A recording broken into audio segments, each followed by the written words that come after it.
To answer, thank you very much. And let's see, how should we start? Do we have to flip a coin? Or anything? I've already been given this lovely squash, so I know that you can also touch on agriculture and hope so anyway. Anyway, here we go, we'll start. Does anybody care who starts? Well, that's right here. That's really okay, it says, I would like to have explained how Montgomery replaced Bakersfield. Many people were not happy about this. Thanks. Did each answer that way? Come in, Moscow. There you go. Every 10 years there's a redistricting. That's not working. Hold on. hold it down. Hold it down. Okay, there we go. Every year in the State House there's a redistricting based on the census. So actually it's coming up again for the committee that I'm on, the government operations, will handle taking the census numbers and creating districts, evenly spaced districts. So each district last time had 4,216 people in it. We don't know what it's going to look like this year. That's one reason that Montgomery Senate is part of the Orleans Senate. Just the numbers didn't work out. Thank you. And do you have anything to add to that? I don't think I have too much to add. Simply it's drawn by numbers and party in power. So roughly each representative, it represents 4,000 people, exact number Cindy had. So the 4,216. That changes based on the state population every 10 years with the census. If you want to make your concerns known, you can always reach out. But generally it's done on map and party positioning. Thank you. Okay, this is a question for both, and it says, regardless of platform statements of any party, which you may support, what do you consider bedrock value, very hard to read, the bedrock value that motivates you and gives you this desire as a role of a representative? Could you read that again? Oh, come on. Okay, I'm going to get to the bottom of this. What is your bedrock value that motivates you to desire this role as a representative? I would say that my bedrock value is justice, equality for all, justice for all, social and civil justice. Those are the things that motivate me. So what motivated me to run in this race at this point was really my desire to see a community that I could grow in and live in, and my peers around me could stay in. As many of you know, I grew up over on the St. Pierre Road, went to Enosburg Elementary, Enosburg Middle, Enosburg High School, and unfortunately had to leave the state for college based on cost. What it would have been for 1 year at UVM ended up getting me 4 years out of state at a university. And when I reached out to Governor Shumlin at the time and asked him why I couldn't afford to stay in the state for my college education, he responded, "You do what you have to do, but real Vermonters always come back." So I got my education and I came back.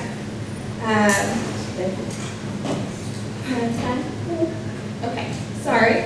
It's all right. And there's one question that said, Ms. Leffler, are you a lifetime Vermonter, born and raised?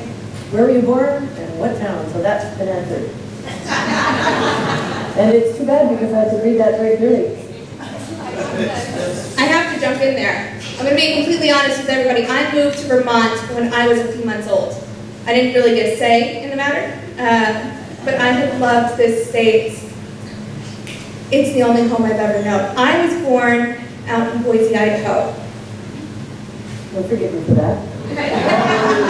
Please use the mic. We're having difficulty understanding. Me? Oh, so sorry. Republican governors have not come up with any new ideas for making health care affordable for all Vermonters, and all the old ideas of getting rid of community rating, buying out of state, not covering pre-existing conditions have not worked. What would you do? and it's talking about Republican governors not doing it, what would you do as a Democratic legislator? I'm a strong advocate of affordable health care for everyone through a single payer model. Right now, the state is in the process of a trial with the Affordable Care Act. So they're taking all the Medicaid patients in the state and they're not charging, they're not actually charging the patients to get care. They're just taking each patient and assigning a certain amount of funding to those people. The other thing that we did this year is we tried to pass a bill that would, it was a study for primary care. So everybody in Vermont would be able to have at least the basic beginning care, which of course saves money on the other end. So those two things I think are really important. As most of you know, it's a lot cheaper. For example, Medicare costs about 5% in administration, where private health care costs like 35% in administration. So we definitely want to go to something that a bigger body, like a Medicare for all system. We aren't going to be able to probably do that in Vermont, but I do support and voted for the primary care bill to get us going in the right direction. Thank you. Ms. Leffler? I don't have all the answers, and that's not something that is a discredit to my candidacy, because I want to hear from you specifically what you want to do. I have heard several who are in favor of the Medicare for all, but I've also heard several that would like to make their own decisions regarding their health care. As a state and as a representative for Amesburg and Montgomery, there is not a lot that we can afford to do with a Medicare for all proposal. It's not something that's viable for a state of 600,000. And I think that we can urge our congressional delegation to represent our wishes in DC, as federal changes will be ultimately the next change in healthcare for the country. Thank you. And the question for both. What do you now do and commit to do if elected to learn about the needs of the diverse residents throughout Vermont? Did you hear that? No. Okay, I'm sorry. What do you now, is that better? Just use the mic that they're using. We Oh, okay. can't hear your... Oh, I'll hold my little one. Question for both. Oh, I can hear that. Okay. What do you now do and commit to do if elected to learn about the needs of the diverse residents throughout Franklin, Vermont? You're almost first, right? Oh, we switched. There you go for the position. Right now, I'm knocking on every door in Amesburg and Montgomery and talking to each and every one of you to hear your concerns and what you would like done. So far, you've told me you'd like a state that's more affordable, you'd like lower property taxes. Somebody in particular has told me that they would like to see ATVs be able to use the recreational trails in the state of Vermont. My commitment to you and my commitment always as an elected representative is to listen to your concerns and represent them with as much passion as you have. Thank you. Thank you. I've learned a lot about the population in my 4 years serving in the State House. I think we have to be inclusive of all populations, regardless of race, gender, sexual orientation. I voted for a bill for a gender-neutral bathroom, for example. We have had bills around making Vermont more inclusive. My roommate was an African-American, my housemate was an African-American woman from Wilmington who ended up resigning from the legislature during her campaign because of death threats against her and her family. So we definitely have a long ways to go as far as offering an inclusive Vermont, and I will do everything I can to continue doing that. Thank you.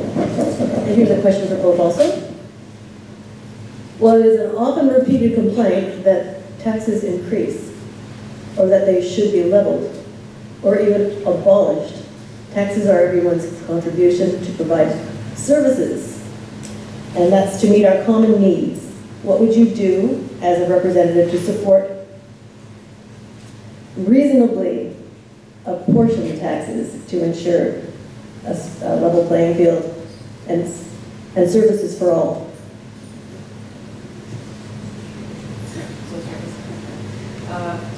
I'm happy to say that this year, in response to the Trump tax increases that Vermont is going to face to the tune of about $34 million come tax time, the Vermont legislature voted to reduce our tax rates in all categories. In fact, we got rid of the top category and compressed it into the third category. All the percentages will go down on your taxes in response to the increase you're going to get from the federal government.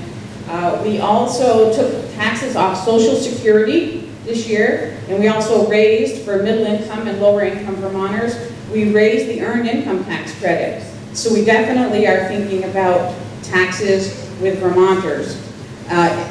Aside from that, we also offer homeowner rebate for people for their property taxes if you make under $75,000 a year.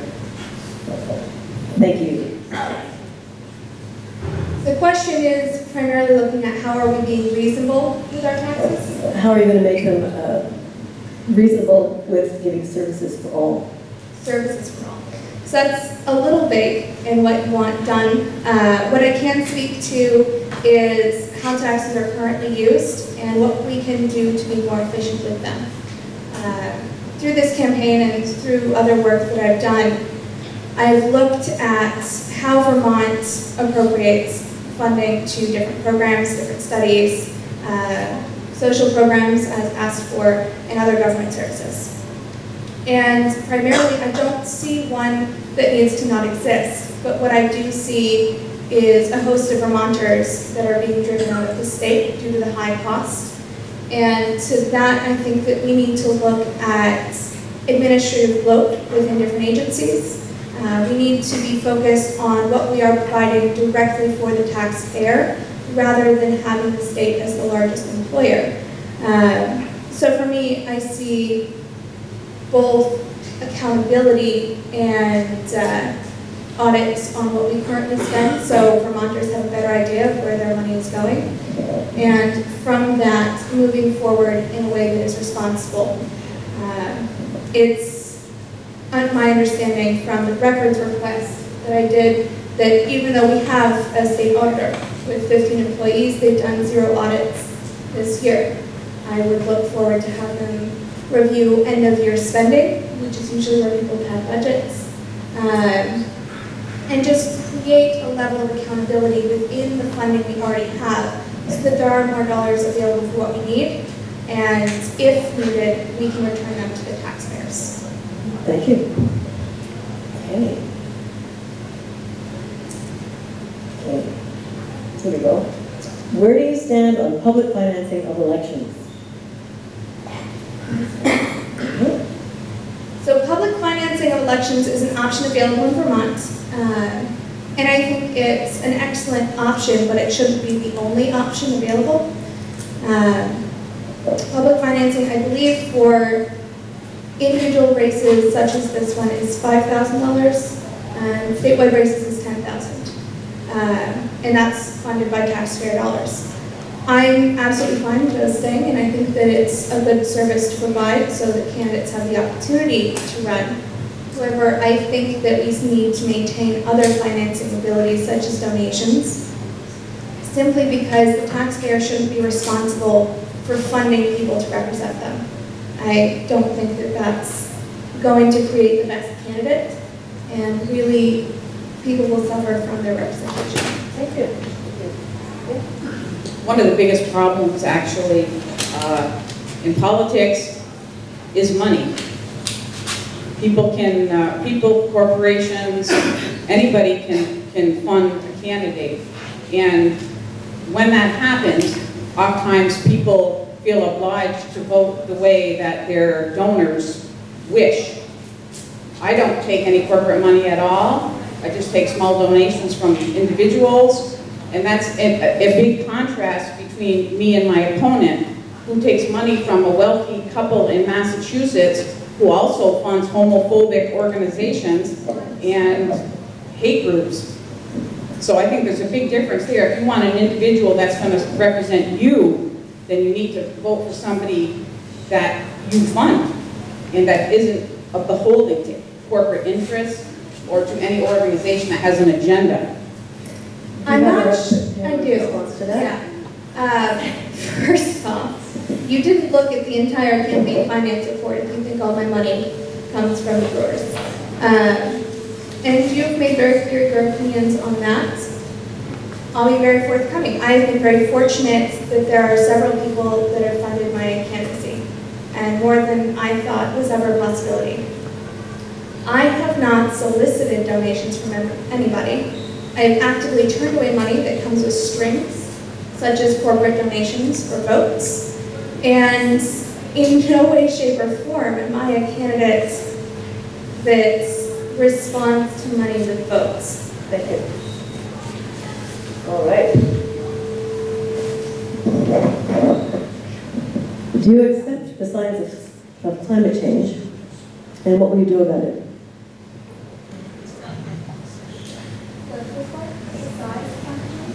No, I said, would you accept the science of climate change? Tim Murphy, thank you. Of course I accept climate change. You can see by just our weather patterns in the last few years that there are drastic changes happening in our environment, and we need to be aware of that. Actions that we take as a state have already been very proactive in looking towards avenues in which we can reduce carbon emissions. That being said, a carbon tax is not one of those options that is feasible for Vermonters, but there's a lot that we do. There is an incentive to buy cars that are efficient. There is incentives to heat your house with efficient means. We have Efficiency Vermont simply for the reason of making sure that we are protecting our environments and everybody has the opportunity to improve their home in a way that helps.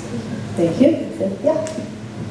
Yes, I certainly believe that the climate is changing. I'm actually a member of the Climate Caucus in Montpelier, and I have a 100% environmental voting record. So I certainly put my votes where my beliefs are. I think we need to expand the different modalities we have for renewable energy, and also we have to conserve as far as insulation and drive more fuel-efficient cars. But obviously the cars are not cheap, so there's lots of different avenues besides just cars. Thank you. Now, this is one about the consolidation of schools. If anybody is not familiar with Act 46, it is about the consolidation of schools and things that have the trickle-down effect after that. So the question is, your stand on Act 46 now, and if applicable, other bills that were precursors to Act 46. If opposed to it, I imagine that if you're opposed to Act 46, what would you do to change it? I forget who's first. That would be you, I think. There you go. Well, I wasn't around to vote on Act 46. I agree with some of the goals of Act 46, quality education at an affordable price. What I don't agree with is the fact that in the bill there was an opportunity for schools that either met the Act 40 goals or didn't want to merge, that they were able to not merge. But it looks like the Secretary and the State Board is not allowing that for very many schools. So I think that the State Board, I've been very active with Act 46. I've been to lots of meetings starting last December, all the way through probably 7 meetings till today. I've written letters to the chair of the State Board, and I had an hour conversation with her in support of my district's desire not to merge. I am hoping that the State Board maybe implements a waiver so those schools are not forced to merge. Maybe they should be accountable to the recommendations of the board and that it should be revisited later, or maybe a discussion happens with the legislature to put in a subsequent bill that might help. Thank you. I think one of the big differences between my opponent and I is that I have never supported Act 46, and the goals within are misconstrued if you read through the bill. Cindy, you voted for H883, which was passed while you were first elected, or voted on, passed by the House. That bill was a more aggressive form of what then became Act 46, with a 6-month rollout instead of a 2-year rollout and consolidation into much larger districts. The goals of Act 46, claiming that they want an affordable education, is lofty. We have 30 years of history and legislation that describes why we are in the situation we currently are. In order to provide an affordable education for students in this state, we need to look at previous decisions that we've made and find a way to modify those to our current needs. That being said, I've been very fortunate to attend many of the meetings regarding Act 46 from the first hearings that were held in Enosburg and Montgomery 2 years ago, to the meetings in York and Franklin and Montgomery, especially the recent vote on October 1st that was to join a lawsuit to sue the state for rights to control their schools. I think local control is really what defines the schools in Vermont. We have a choice to vote on our budget, on our style of education, and providing what's best for the students will always be my top priority. Okay. Yeah, I just want to respond to the bill that was mentioned in the 2013 and 14 session that I voted on. I think it was H883. It was a voluntary consolidation bill. Nope. So that bill, if you read through the first 2 pages, it speaks about voluntary, and then it goes down to establish that if they did not merge voluntarily, the state could assess those districts into forced mergers. And I would be more than happy to make that link available to anybody. And it's actually in my response to the Courier's Q&A this week. And speaking of the question of the paper, this writer says that you work for a paper, you're associated with the newspaper, it's Felicia, I guess everyone knows that. It's a romantic association, isn't it? Yes, so my association with the County Courier is that I happen to fall in love with the man who bought it. Anyway, here's the question. Go for it. It says that the Courier has not spoken against the president, President Trump, who has called journalists enemies of the people. How do I know you'll speak up for the tenants of Enosburg? Not sure the connection between the newspaper's editorial decisions and my candidacy. I can't be the writer of Enosburg and Montgomery. If you've had nothing to say thus far. But I guess this writer thinks that you are associated with the paper as a journalist rather than as a romantic interest. No. My only association with the paper is that my dog stays there during the day. And when short of graphic design, I help the advertising. That was several months ago. And since there's a new graphic designer there has never been any editorial collaboration between my campaign and the paper.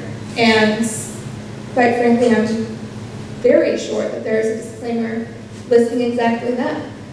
What that publisher chooses to do with his free time and what I choose to do with my real estate business and my candidacy are not whatsoever connected. Thank you. There's one question here. It says, do you intend to vote for more laws, more gun laws? More gun laws? That would be in the future. I don't expect there will be any more gun safety laws. I think anything that was needed was done this past year. A lot of times we hear that Vermont is the safest, when actually we have 3 times as many gun-related deaths as Massachusetts, who has, I think it's 3.5 per 100,000, and Vermont has 11 per 100,000. So we really aren't the safest.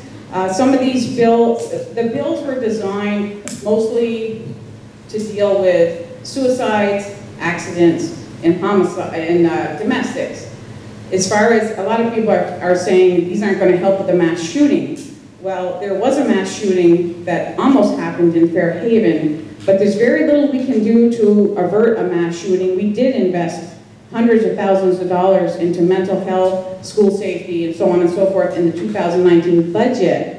But the only thing that might help in a mass shooting is a smaller magazine. But other than that, it's a very difficult thing to manage. Thank you. And how about you, Ms. Misha? So there were 3 gun bills passed earlier this year, all 3 of which my opponent voted for. And the former 2, forgive me for not knowing their acronym, I know them as their bill number. So that's H422 and I believe S221. The former of those was for domestic assault and victims thereof. That bill was about 6 years in the making. There are iterations of it in previous sessions if you look. That bill went round and round and round because it lacked due process until this last time. I understand that Vermont has had several issues regarding domestic assault. I believe there were 3 homicides earlier this year in Burlington, 2 of which were done with knives. So we as a state need to move forward to support our local law enforcement so they're able to protect those victims better. The second bill, 221, was for the suicide extreme risk protection. And the third bill is what I stand most strongly against because as it started, it was not a gun control bill. It was then gutted and stuffed with dozens of different amendments and provisions, all of which are contradictory to one another, which creates an unenforceable bill that's very difficult to justify voting for, which I believe the introducer of that bill, the Democrat Dick Sears, then called unconstitutional. Do you have a rebuttal? No, I did vote for those bills, and we're going to save some lives with those gun safety measures. Thank you. What is your view of the $15 hour minimum wage law, which was vetoed by Governor Scott last spring? I'm in support of the $15 an hour minimum wage. I voted for it. And one of the reasons I voted for it is because people cannot afford to pay their bills. The cost of living has skyrocketed in the last 30 years, yet the wages have not. The national minimum wage is $7.25. You cannot go lower than that in your state, but Vermont luckily raised theirs from $8.40 to $10.50. I was in that committee actually, and this is going to help people be able to afford to pay their way. Right now, people are having to depend upon the state for their health care, their child care, maybe for a bigger rental rebate check.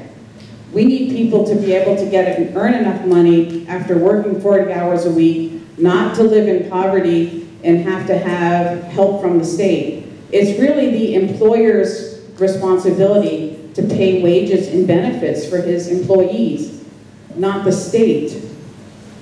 Thank you. Lisa? So when the state last passed the minimum wage increase 4 years ago, it was included with a CPI increase, so a cost of living increase that goes up annually.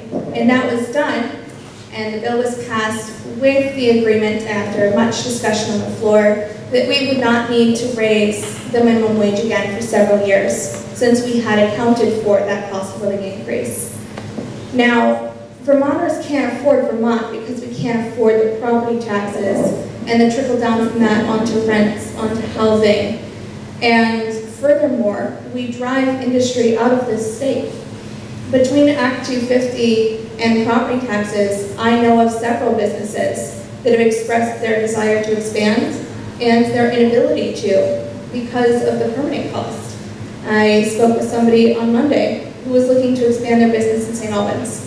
It was going to be a $1.3 million expansion, and it was going to be about $40,000 in permits.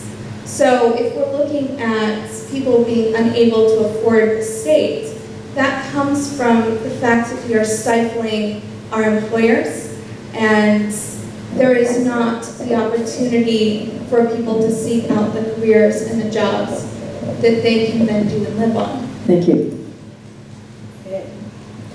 So Cindy, Who does the organization called VPurge answer to? And have you signed on with them to vote for a carbon tax? Who does the organization called VPurge answer to?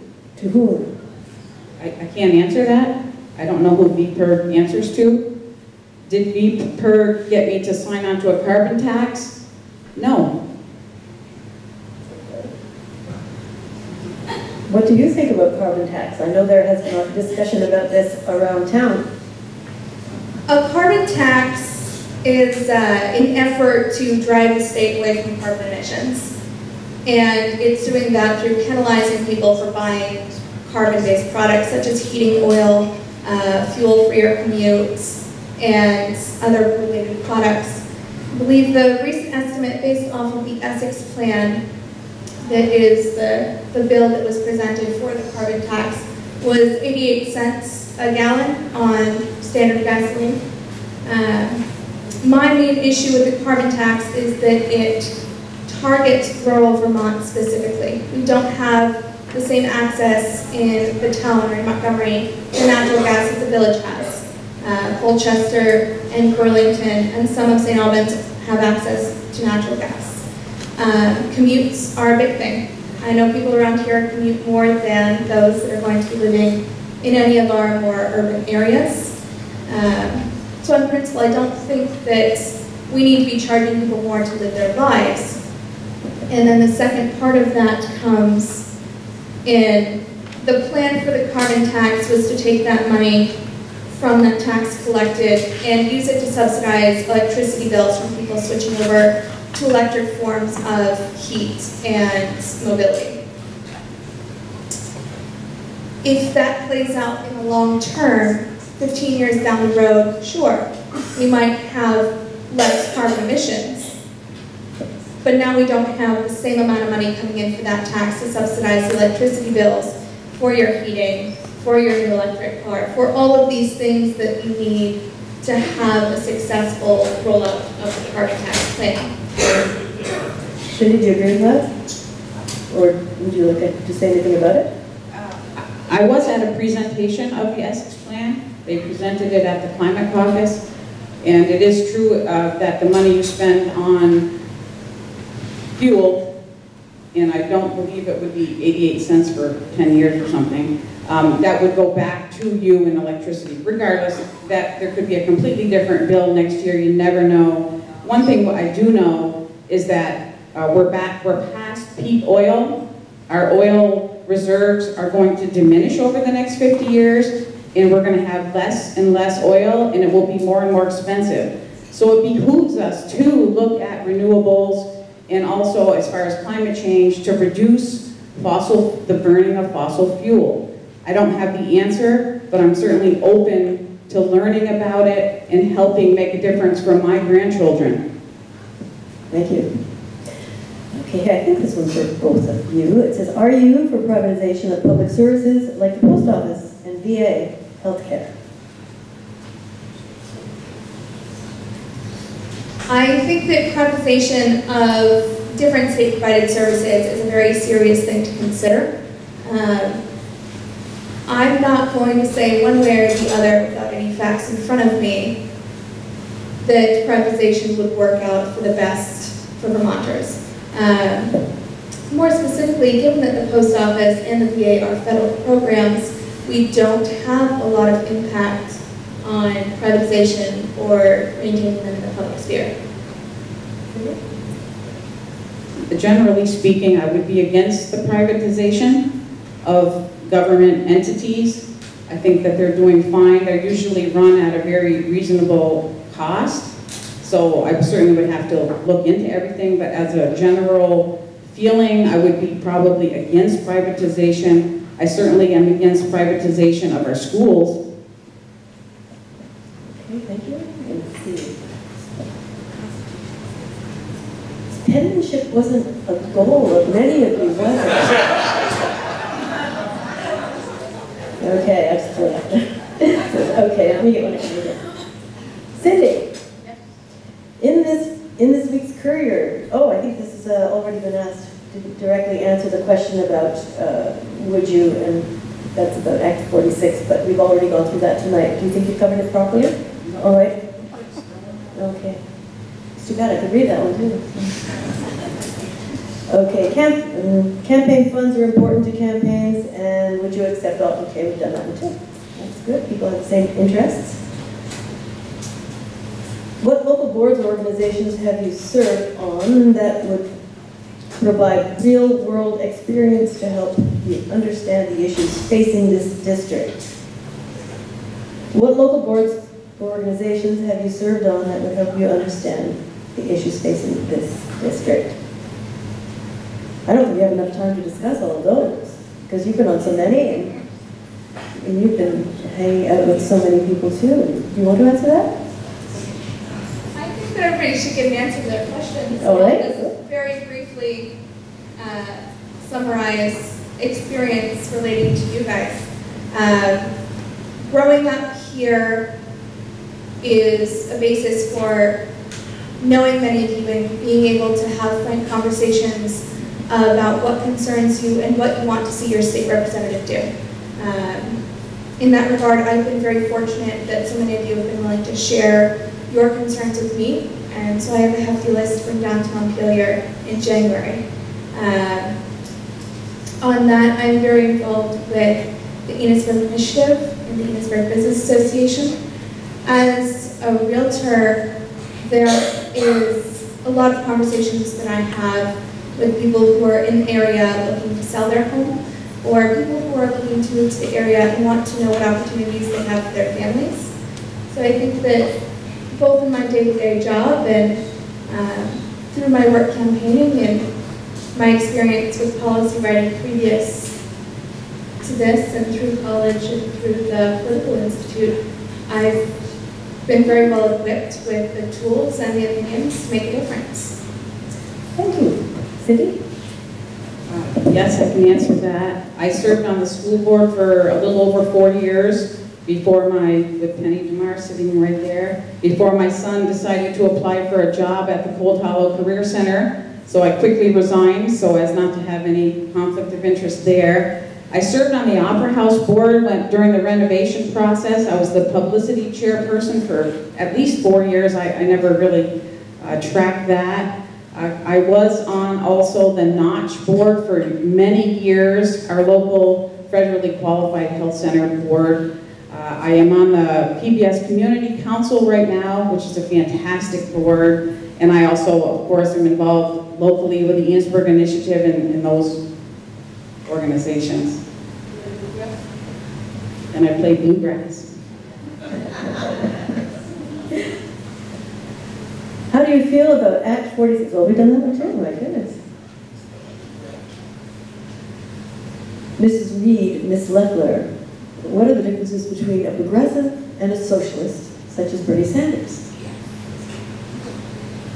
Who wants to answer that one first? I think the self-proclaimed progressive is going to be best to describe those differences. Yes, okay. Well, there's a little overlap here because Bernie Sanders actually 30 years ago, a little over 30 years ago, was behind the starting of the Progressive Party, an independent third party in Vermont. One of the differences between us and the two major parties is that we don't take any corporate money. And that was the reason behind starting the third party. We are a major party. We have all of the benefits of a major party. We have lots of people in office, and we do align with the Democratic Party. They are closest, they match our values as closer than the Republican Party.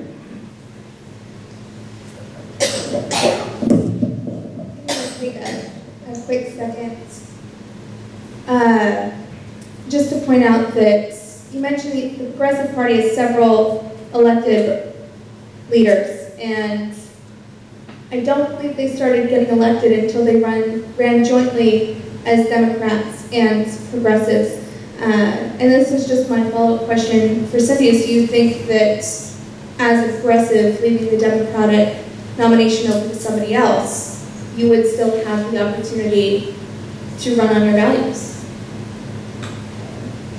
If I have the question right, would I be able to run as a progressive? alone.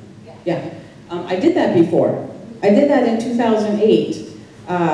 And three-way races don't work out for obvious reasons. The two parties that align are going to just take the same people, and the person with the least amount of votes is going to win, and that is exactly what happened to me in 2008. We definitely need to, if there were four parties, it would be a different story. But with three, the odd number causes a problem, so we definitely have to align with the major party that matches our values the best. And I was a lifelong Democrat, and I am a Democrat at heart, but I also have a piece of the Progressive Party in there that's very important to me, and the part about the funding is the most important. Thank you. For both of you, what actions would you take if a former resident of Enosburg or Montgomery moved and is now domiciled elsewhere, yet still on the voter rolls here? I think the most important thing to do is reach out to them and re-register them where they're currently living. Heather, you just moved and you recently re-registered, right? Yes, yesterday. So I think it's really important that people vote for the people where they live to represent them, and the best way to do that is have accurate voter rolls. So I've personally reached out to several people that are on the voter roll that I know personally moved and helped them re-register just this year.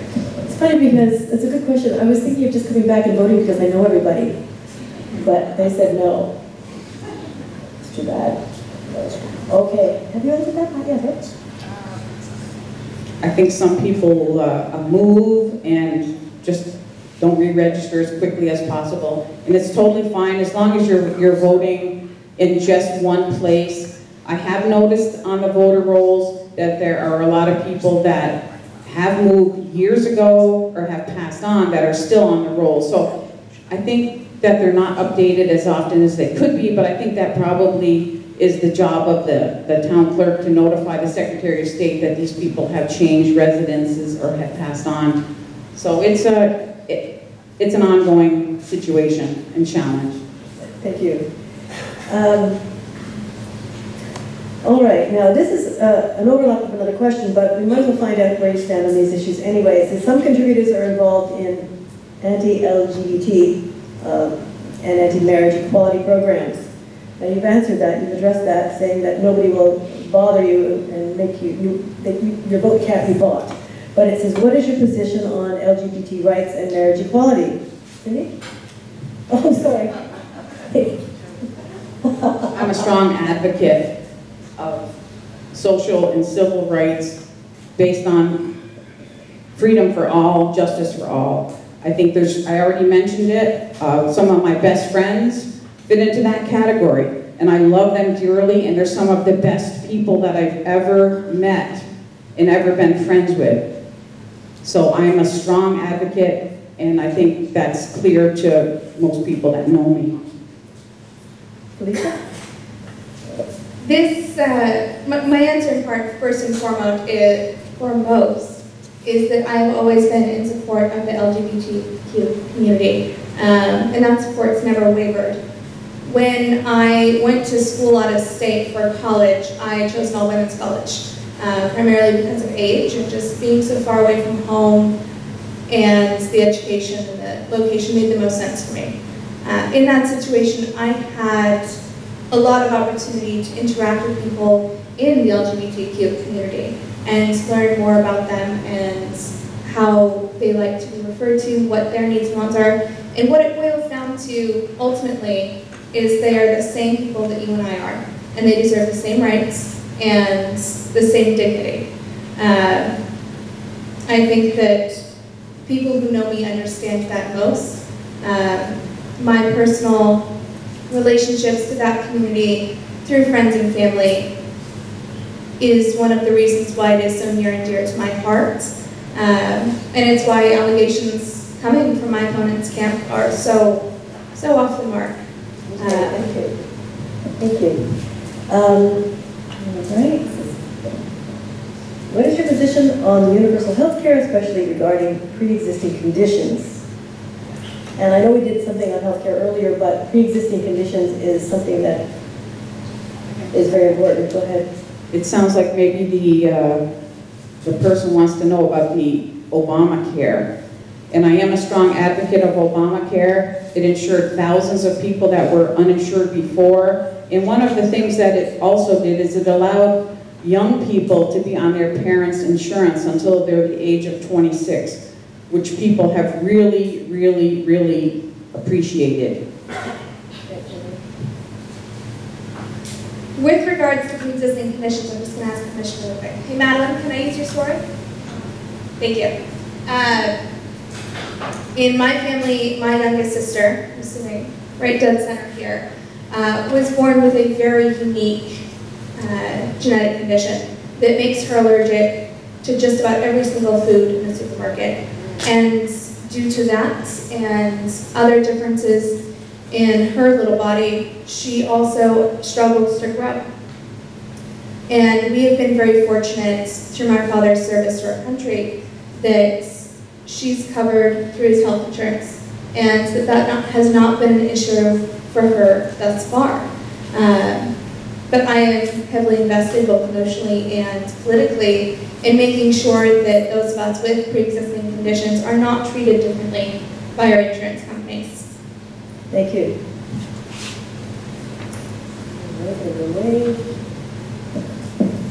I know both Cindy and Felicia. I know Cindy to be someone who seeks information in order to take a position on an issue.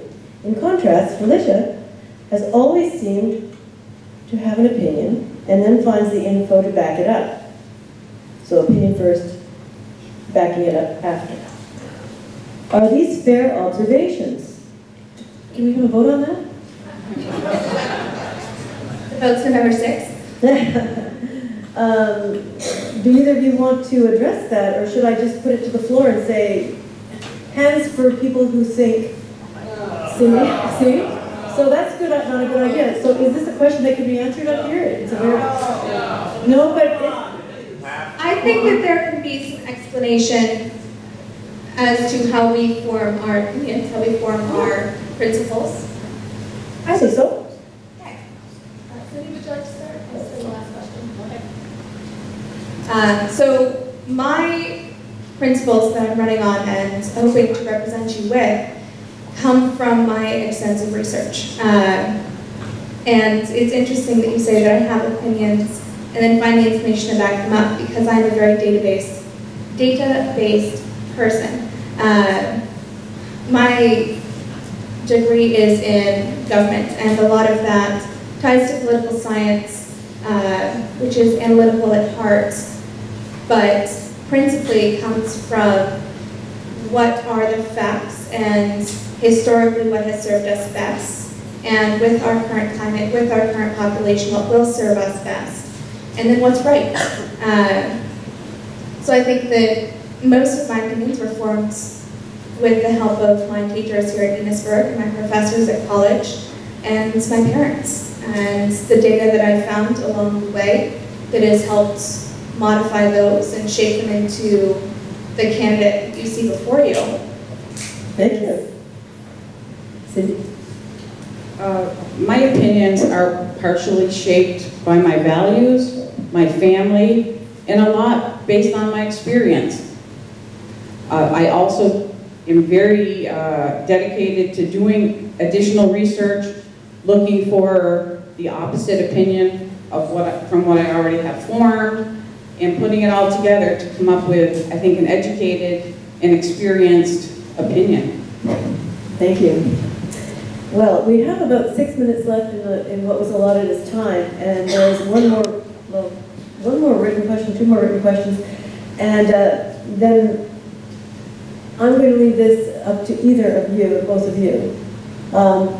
We were going to open it up to the floor for anybody who hasn't written a question, but we keep that very, very, very fast, if you would please, because we're going to keep the time as we suggested. So one more written question, and then perhaps open it up for a couple of questions from the floor for people who have discovered something in the middle of this debate. Okay, thanks. Given the recent... Oh, my goodness. Thank you. Okay, thank you. Given the recent report on global warming, okay, we've done that. Good, so that's one last question here, 3 more. Cindy, your campaign, oh my goodness, your campaign You campaign single-handedly, gets hundreds of absentee vote requests, including one for me last cycle. I did not give you permission for that. Instead, you took my name from the year before, when and I can't read the rest, I'm sorry. Marginally legal, should it be? Well, this is marginally legal, should it be? And I guess that's because absentee ballot vote requests, including one for me last cycle, was taken without permission. I've never requested an absentee ballot for somebody without their permission. I visit people, and actually they know me so well now after so many elections that they are waiting for me and expect that I'm going to fill one out for them and they're going to sign it or they're going to fill it out. But certainly that wouldn't be ethical, and I have no recollection of doing any such thing, but certainly I'd like the person to approach me after the debate and we can discuss it. I'm shocked. Thank you. If I could. Oh, that was said to Cindy, but you are certainly lost. All right, thank you. Through my door knocking, I've come across several people that have absentees sent to them every year, which I encourage everybody to vote, of course. But I've heard, oh, the state sends me this because I'm disabled every year. Or I believe I signed up for it once and now I always get it in the mail. Or I've spoken to several people who, when I said, oh, I can see here you've requested an absentee ballot, which is public information, they flat out said, no, I did not.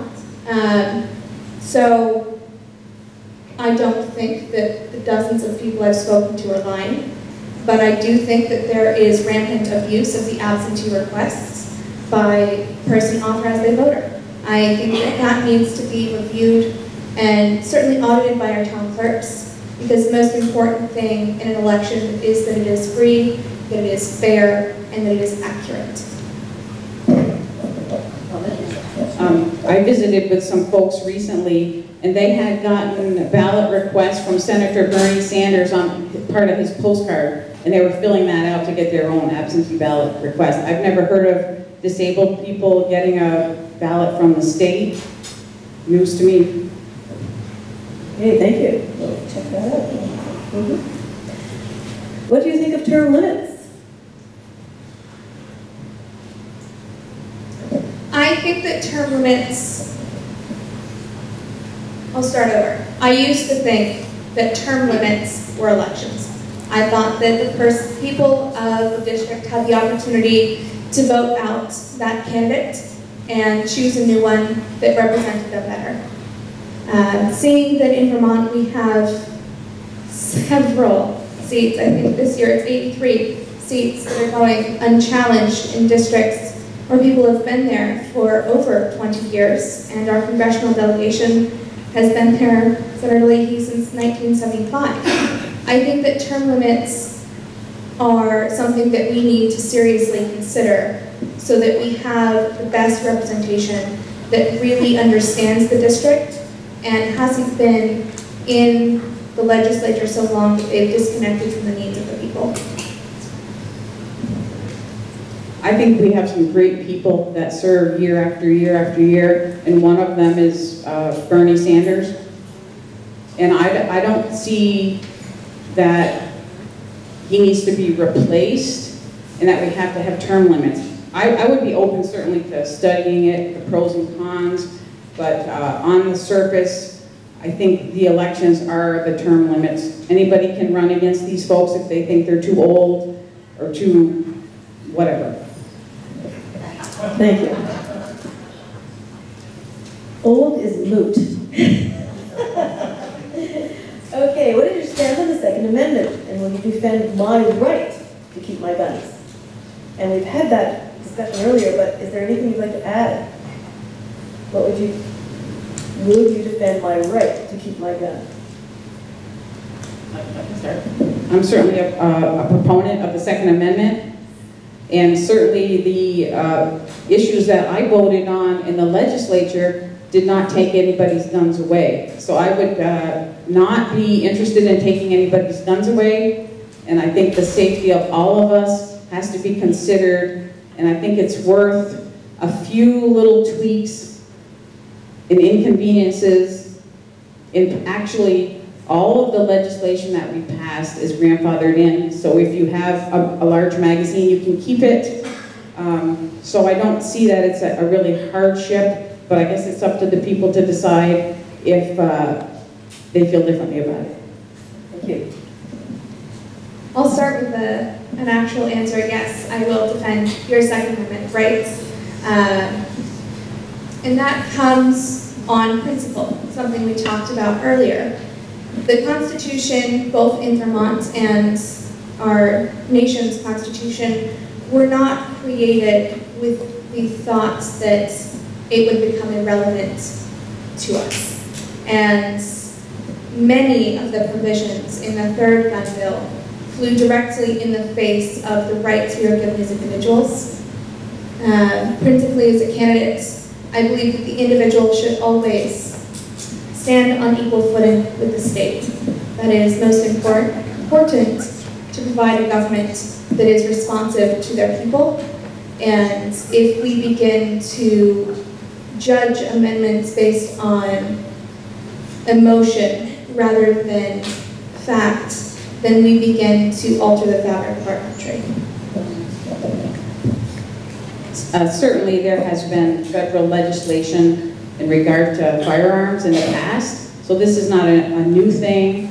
I definitely believe in the Second Amendment that people should have the rights to bear arms for their protection or for their enjoyment, for target practicing, or whatever they want to do with them.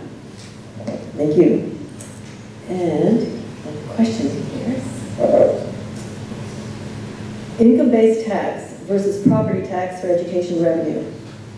What will the impact be tomorrow and in the future with respect to young families staying in Vermont or young families coming to Vermont? Income-based tax versus property tax for education revenue. I think this goes back.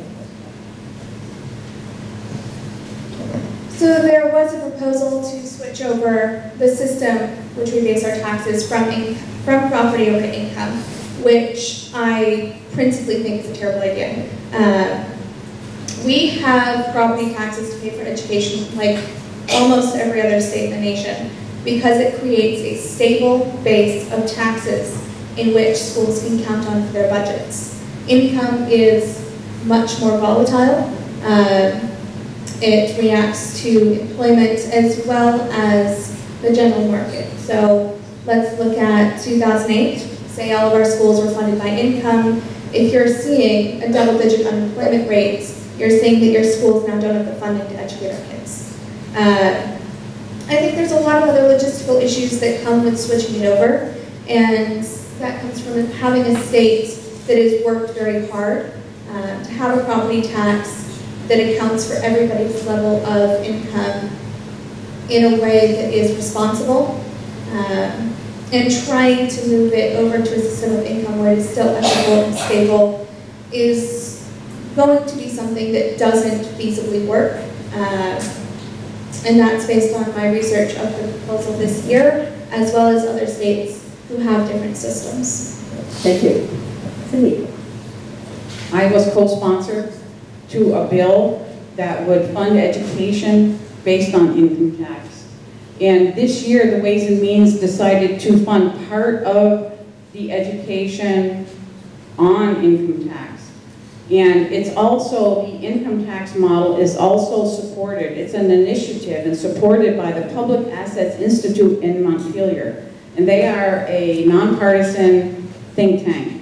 And they have been advocating for this for years. So the Ways and Means Committee went ahead and they funded part of the education based on income. And I've seen the numbers, I've studied the proposal, and we do have the homeowner initiative for people under $75,000, and we pay about 2.25% of our income for property tax. But when you look at the very wealthy, they're paying like 0.5% of their income on property taxes. So I guess you just have to decide if you think that's fair or not. But the governor vetoed that bill because it was a new tax. Whether or not it was going to save you money, it didn't matter. And thus the danger in having these very firm ideas with no wiggle room. So it might have saved us money, but we'll never know because it was vetoed, because it was a new tax. It was replacing a property tax, but because it was new, it was going against the governor's promise. So I think you have to be careful in politics what you promise, because you might be shooting yourself in the foot, so to speak. Well, if you protect that Second Amendment. I thought that was good. I thought that was... Well, we do have one more question, and it is for Cindy. So, tell us about the gender-free restrooms that you helped pass. I do not appreciate using a facility that has been used by a male both all over the facility and on the floor. It's very unpleasant. Have you ever been married?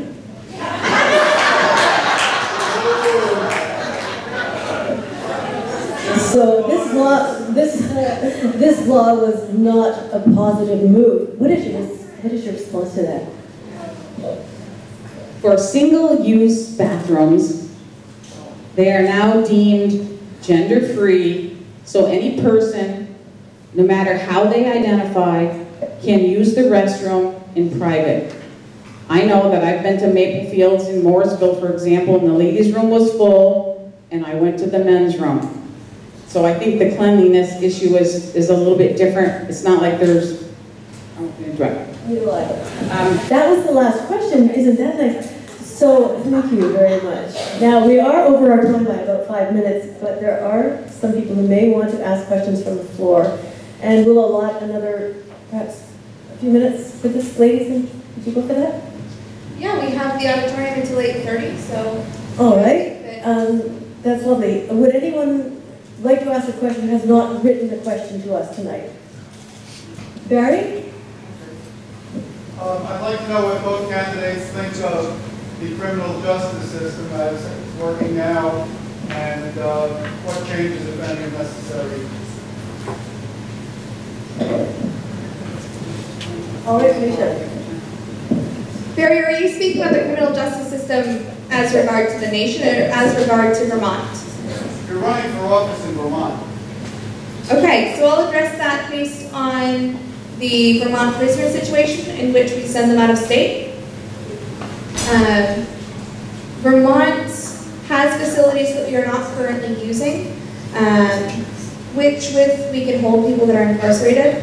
Having toured several facilities in the state, I think that we do a better job than others to make sure that those that are incarcerated are treated fairly, that there is not an excess of violence, and that our guards within are honest and accountable. So I think that as a state, we do much better than other states. I would just like to see Vermonters stay in Vermont. I also would like to see Vermonters stay in Vermont, where they can get treatment and they can be in their hometown, or their family can be around them. It's very, very difficult for families to travel to Virginia, Kentucky, to be with their... I lost it.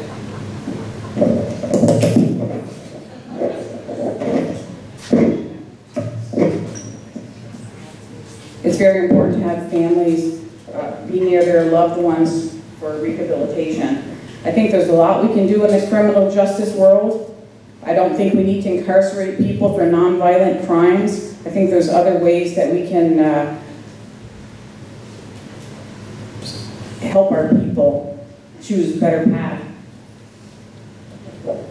Thanks. Is that enough, Barry? What about the length of prison sentences, including for violence offenders? What about the length of prison sentences, and that includes violent offenders? Do you have an opinion about that? Length of sentencing, and that includes violent offenders. A lot of sentencing, particularly for violent crimes or crimes related to drugs and drug trafficking, is regulated by the federal minimum and maximums. That being said, I think that those systems are flawed. It should be, and it is why we have judges that have impartial decision-making and understand an individual's case and makes a judgment based on that. Yeah, I also agree. I am not for mandated sentence lengths. I think each individual should be looked at as an individual, and that the incarceration or that the punishment should be according to what the person needs to improve themselves. Questions from the floor? Thanks, Bert. I see a hand. Please stand. Is it better to pass around this microphone for everybody? You go around. Okay. You guys can just pass it from person to person.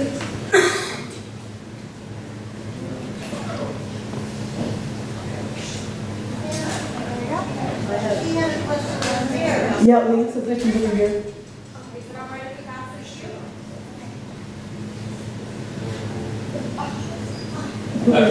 Jump in line, she gave it to me. So my question is, during the last session of the legislature, a bill was passed that would regulate toxic chemicals and to just require disclosure of them in consumer products, children's toys, and the like. Governor Scott vetoed it. If such a bill came back up again in the legislature when either one of you were there, would you support that kind of bill, and would you support overriding the veto of the governor? I can answer that. I voted for it. I would vote for it again, and I would vote for an override.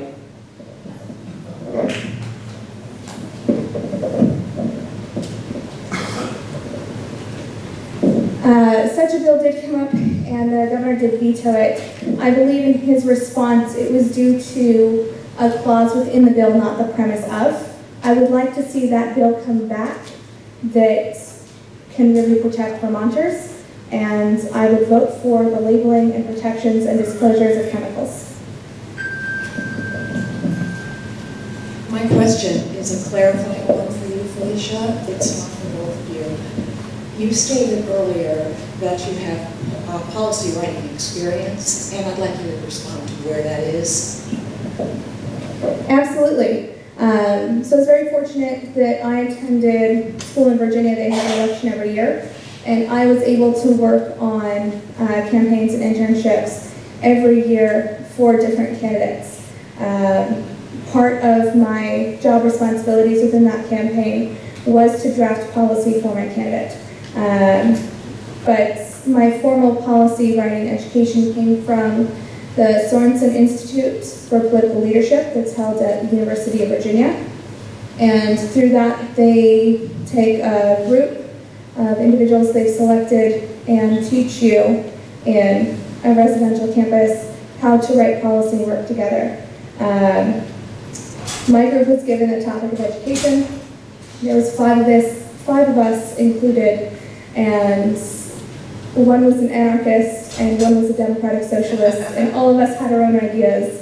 And through that experience, it was coming to a compromise. The bill we came up with and then made it to committee of the Virginia General Assembly was regarding the trade school funding in Virginia and extending a tuition assistance grant to that to address the needs of welders in the shipyards.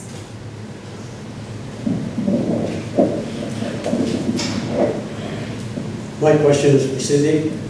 In today's Courier, you have a large campaign ad that states that you paid for the ad. And earlier this evening, you made it very adamant that you accept no corporate funding from anybody. Now, the 5 people in this ad, or groups in this ad, that are endorsing you, you're saying that you got nothing from them whatsoever. You will get nothing from them whatsoever. Is that what you're saying? Can you list the groups? Well, it starts out with Bernie Sanders, then it goes to Vermont Conservation Voters, NEA, the Sierra Club, the Vermont State Employers Union. You know, they're not paying for any of your flyers, any of your mailing, they're not paying for anything. No, but I did receive a donation from the NEA and the VSEA, not from Bernie Sanders, and not from the Conservation Voters, and I think there was another one. The Sierra Club, no money, no. Okay. Thank you. I have another question, one second. I As co-chair of the Workers' Caucus in Montpelier, we work very closely with the NEA and the VSEA.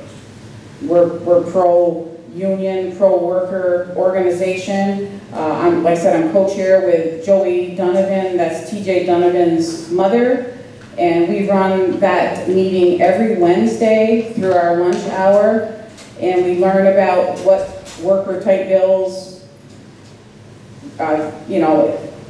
are up for debate, and then we share the information with other legislators to help support and strengthen the role of the middle-income worker. My second question is, I'd like to know where, again for Cindy, I'd like to know where you stand on legalization of marijuana. The legalization of marijuana passed last year. No, I'm talking about the selling of marijuana. Sorry, I misstated.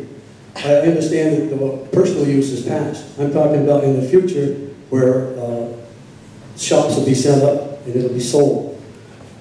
You're talking about a tax and regulate bill? Is that what you're talking about? There's no bills made yet, so it's kind of hard to comment on something that hasn't been created yet. Yeah, where do you stand on the legalization? I voted for the legalization of marijuana. So you talked earlier about looking out for your constituents. Yep. Well, a lot of your constituents, including police, nurses, children, doctors, they all went to Montpelier and said, please don't pass that bill. And yet, you did anyway. So And they also said the same thing about alcohol. Adults over the age of 21 have a right to choose a substance to use in the privacy of their own home that is less harmful than alcohol. It looks to me, though, that you're picking and choosing your constituents. Thank you. Are there any more questions from the floor? I got one. That was the mic, sir. This might to both candidates. Would you support term limits on some type of social programs as EBT cards, fuel assistance in this building? Thank you for asking that. So I'm a huge proponent of the Utah system in which residents have the ability to use such programs to get back on their feet, and then there is a much more scrutinized application for any recurring use of that program within a 10-year period. Something that we need to address is fraud in our systems, which is why I'd like to see the state auditor have audits done, unlike this year, so that we have the resources available for those who need it, and we're not misusing them. So I think that to directly answer your question in a roundabout way, we need to have caps in which we help people get onto their feet and then review in a more scrutinized fashion for why our help didn't work.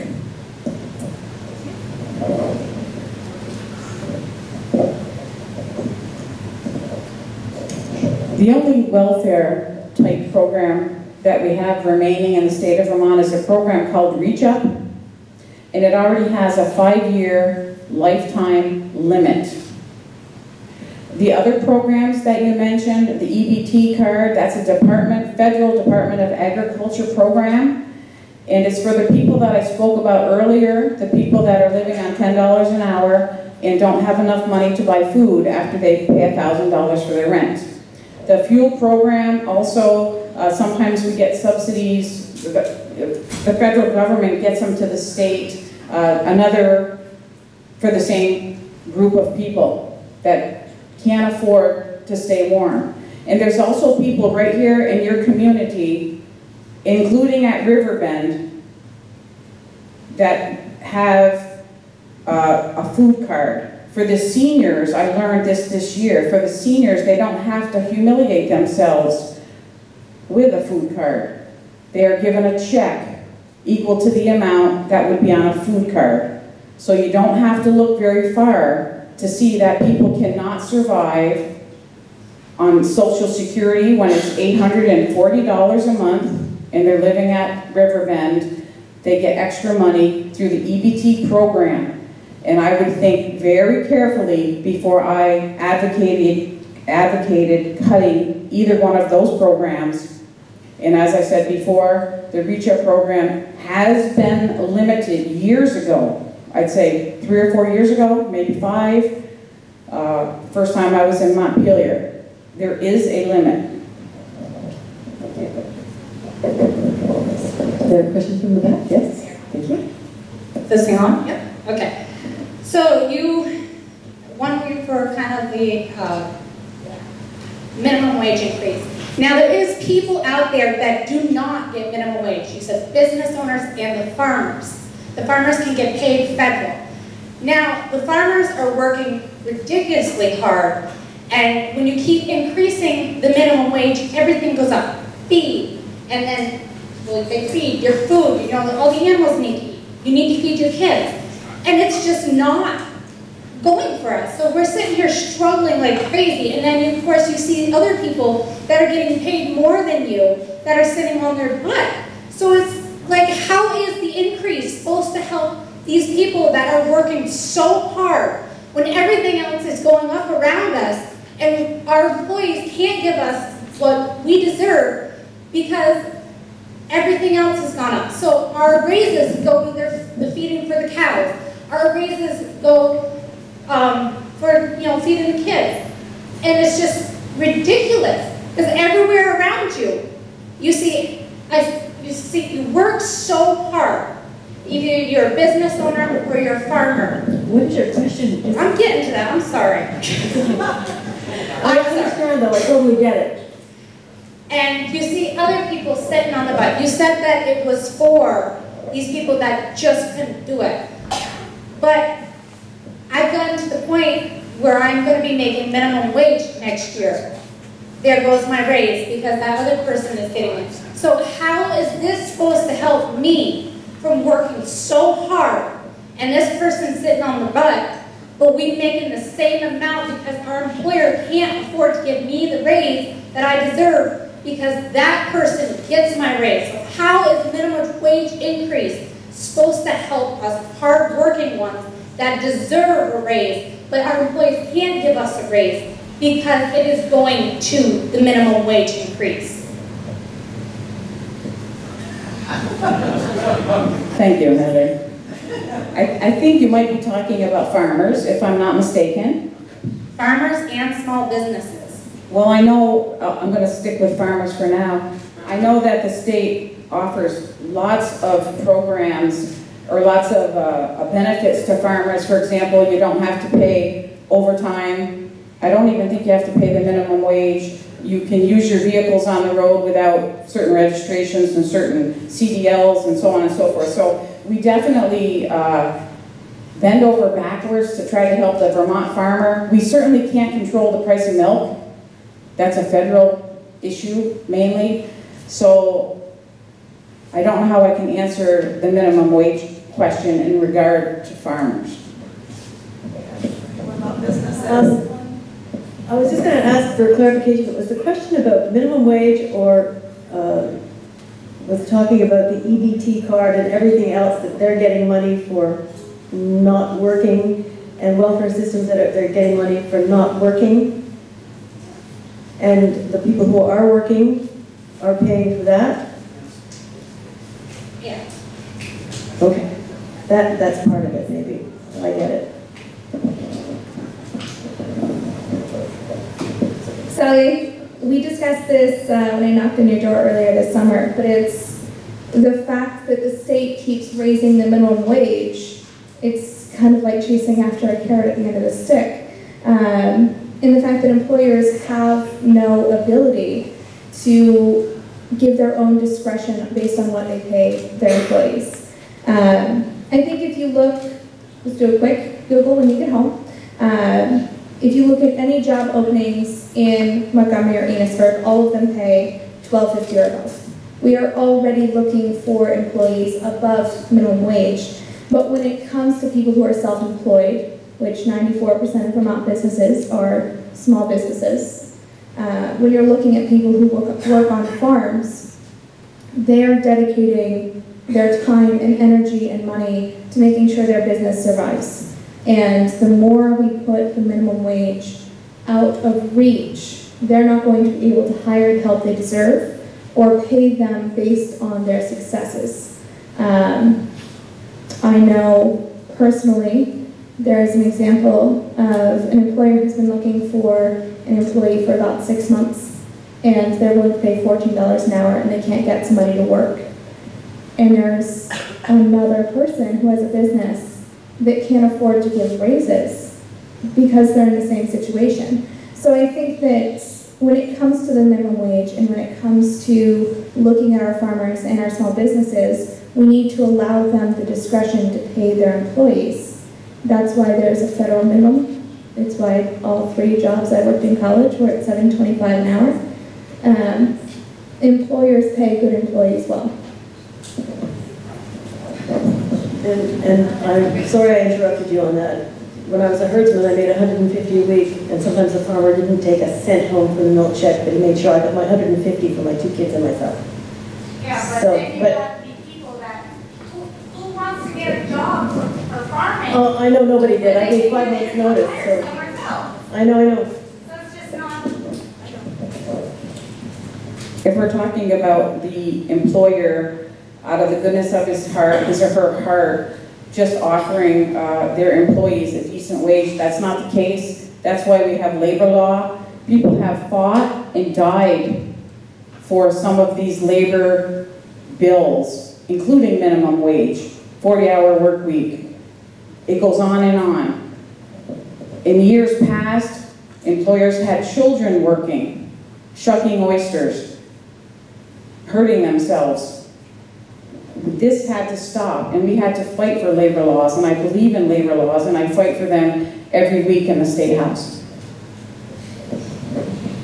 We have 5 minutes left with rental of this hall.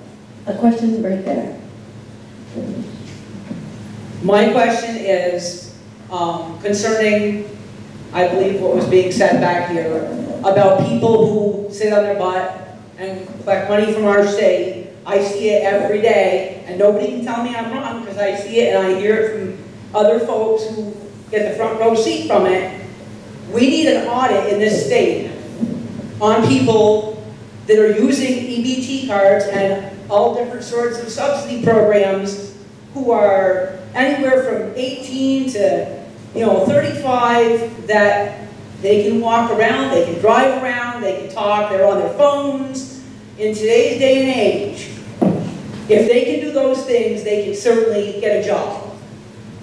As a call answerer, on the computer, I would like to know what you, Mrs. Leffler, and you, Cindy, think of our welfare program auditing every family or every couple or single that receives one of these welfare programs, because it's a drain on our state. Thank you. I think that there's a family misusing their EBT card. I also learned this year that the cards that go into the credit card machine also have some people's benefits on them. It's not just for food always, so they might be using their benefit portion to buy something that you might not consider food.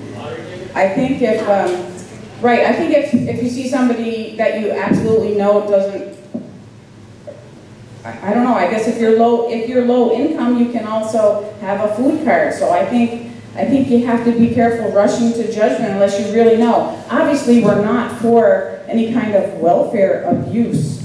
In the Reach Up program, you have to be working, in job training, or in school. So there's a lot of people that are working and are using the EBT card, and that's the way it is because they don't have enough money to eat or support their families.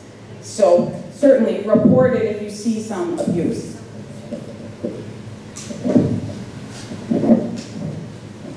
I think this comes back to my earlier answer that we have a state auditor who's elected every 2 years, and we have 15 people on his payroll, and this year they've not done a single audit.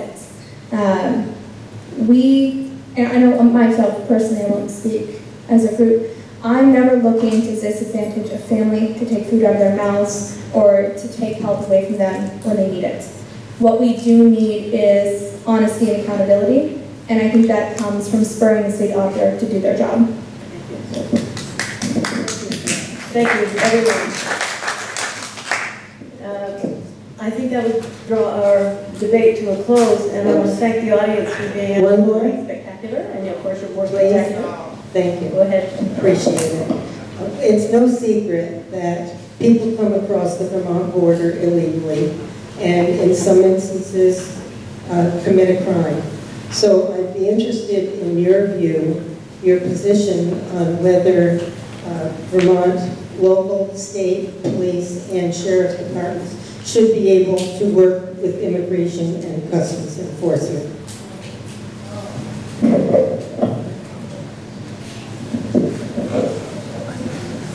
Linda, is your question specifically about how the departments work together? Or should they be able to? When there are crimes that affect the safety of the people of this or any other state, then we need all law enforcement cooperating. To that effect, learning a lot from our current sheriff's department that does most of Franklin County, they already work together on several instances. Specifically, if it's not within the sheriff's department purview, they hand it over to Border Patrol, or they can work together as they have with several cases. So I'm proud of the way that we have worked together in the past, and I look forward to seeing that in the future. So I think an informed community that works together is going to be a safe community.